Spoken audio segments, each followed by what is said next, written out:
we have a lot of power users of the software that like to digitize their own designs, and a lot of times the new features that we have are kind of more fun and easy to use features that kind of help people be more creative. But we want to do something special for those who actually digitize a lot and like to create their own designs. And so what we've added in this software update is what we call presets. Now these presets are basically any of the digitizing tools that you use. You can apply different settings to like a run stitch or satin or a fill stitch and save it as a preset, so that when you use that same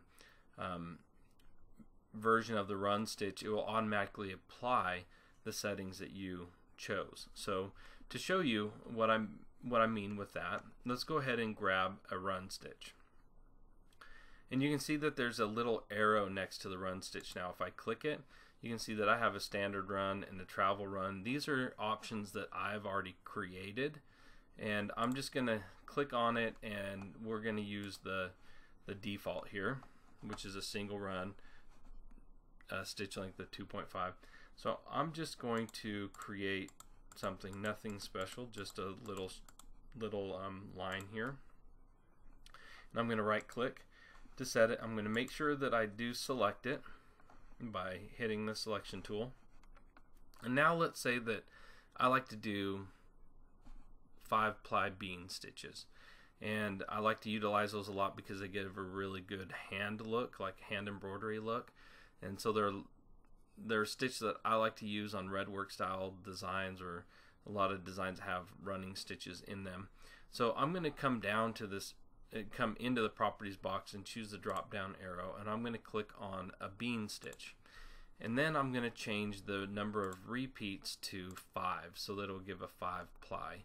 And whenever you're dealing with more repeats in a bean stitch, it's usually a good idea to make the stitch length a little bit longer. So I'm going to go ahead and make this a 4mm stitch length. I'm going to hit apply, and right now that there's a basic tie-in and tie-off stitch, let's say that I like to do a lot of run stitches before it, so I'm going to choose none here and hit apply, and I'm going to come back over the run, make sure I have everything here. And now with that chosen, I can come up to the drop down arrow for the run stitch, and I can choose save preset. So we make sure that this is selected and we make the changes. Now I can come up and go to save preset, and now a box appears where I can type it in. So what you want to do is use words to really describe what it is. So I'm going to choose 5. I'm going to type in 5-ply bean run and hit, and put a little dash in here and hit OK. And now it tells me that the preset is saved. So now I can come in, and let's say I know I want to create one of those bean stitches. I can drop down here and choose 5-ply bean, and I'm going to just kind of do a similar shape here.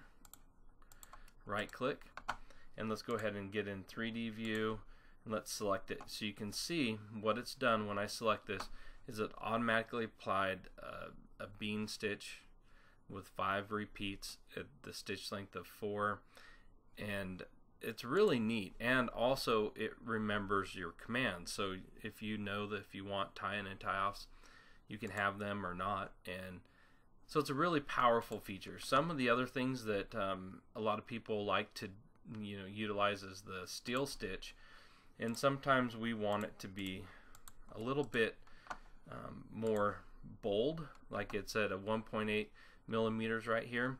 So let's come in here and let's change it to a 3, and we can change density to, let's say, a 0.4 if we want, and hit apply. And let's go ahead and look at our underlay. Let's say we want to do a center line or a zigzag because we're doing a 3mm long stitch length. We might want to do a zigzag underlay.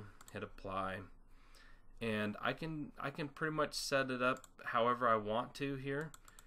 Look at the commands. It's doing a basic.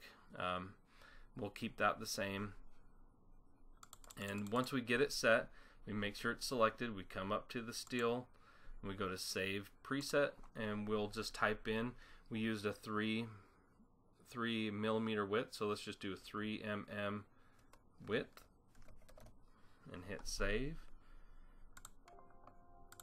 or OK. And now we'll come up here and we'll choose that 3 millimeter width, and we'll create a steel, and you'll see that it does remember that, so it made a 0.4 density, which is different than what the original was, and a 3 millimeter stitch length. It's a really powerful tool. This is able to be applied to any of your digitizing tools outside of a manual stitch, because a manual stitch is just everywhere you click. So run stitch, the two different types of satins, the steel, complex fill, appliqué, and appli-stitch. You can change and make as many presets as you want, and the software will save them so that you can apply them whenever you want. And it doesn't matter if it's this design or designs you open up and create down the road. It remembers all these presets for you. And so we hope that our power users out there will love this new feature. It's really a good time saver, and because a lot of times we do utilize the same settings for different occasions, for like run stitches or satins and fills, and so you can preset those and quickly grab them so you don't have to spend much time in the properties box making those changes. We hope you love this feature, and we can't wait to hear back from you on how it's changed the way you digitize your designs.